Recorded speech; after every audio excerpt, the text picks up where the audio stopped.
If you know Daft Punk, then you're probably familiar with this song.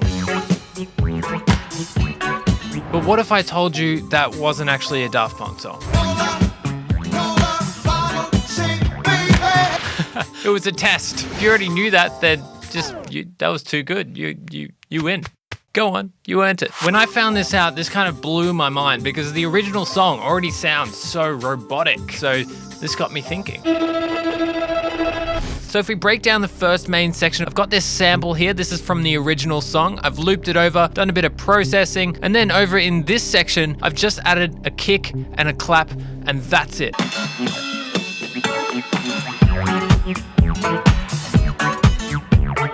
But not for one moment did I ever question that it wasn't a Daft Punk original production. Why is this? This is a perfect example of what context can do to your music.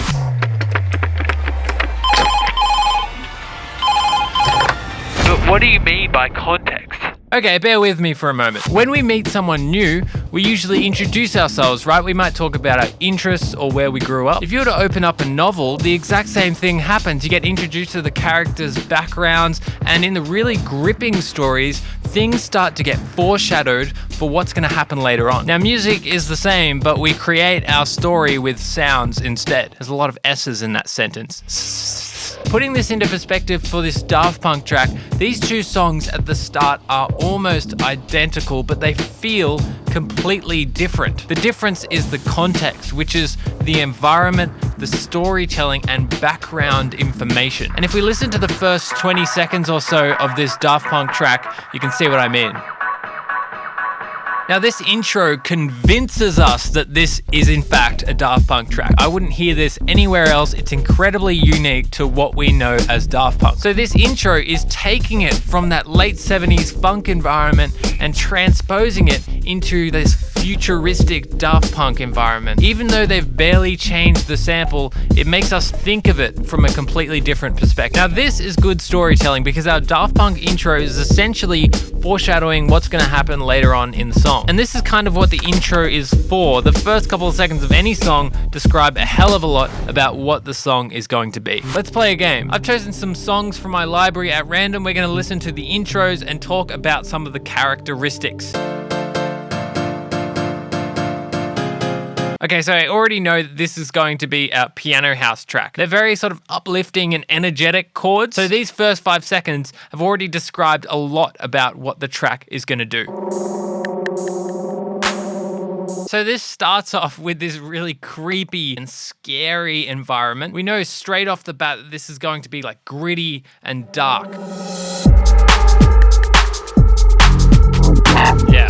So it's a sort of like a wubby dubstep D&B style track, which really suits that eerie vibe, right? All right, so this is Raise Your Weapon by Deadmau5. I already know that. So the intro of this song is a bit of a journey. It starts really soft and emotional. You can see how it's establishing that story, the journey that you're hearing from A to B. All right, so the next one, let's go. So I already know that this is a James Blake song, and it already describes so many of the characteristic tones and textures that James Blake is really well known for. So going through these, you can kind of see why pads in the intro work really well because they kind of establish a lot about the atmosphere and the environment that the track is going to be in. It gives the track context and also fills out the spectrum really nicely as well. So straight off the bat, you can hear that crackle in there. It sounds like it's been recorded from a vinyl, so it's probably going to be an older style track. And it's a much slower tempo as well. So I'm either getting down tempo or maybe hip hop. It's the caffeine, the nicotine. Yeah, right, hip hop. So whilst I actually don't know what this song is, I can get a pretty good capture overview of what it's going to be about just by listening to the first couple seconds of the intro, right? Yeah, but how do you actually know what the character of your own track is? Try this. Describe your track to yourself using 2 or 3 descriptive words. These are some of the words you could use. It also helps to think about ideally who would be listening to your track and where it would be listened to. What's the perfect environment for your track to be played? For example, this track has an energetic, kind of grungy character. I was kind of envisioning it to be played at a rave, maybe under a bridge. And once we have this, it'll help us a lot when it comes to making decisions throughout the production process. Now, the other side of what makes this Daft Punk sample so good is it's already incredibly well suited to their sound or their descriptive words. Those rides already sound so relentless and robotic, kind of like an industrial machine pumping out the same product over and over. And this is the power of amazing sample selection.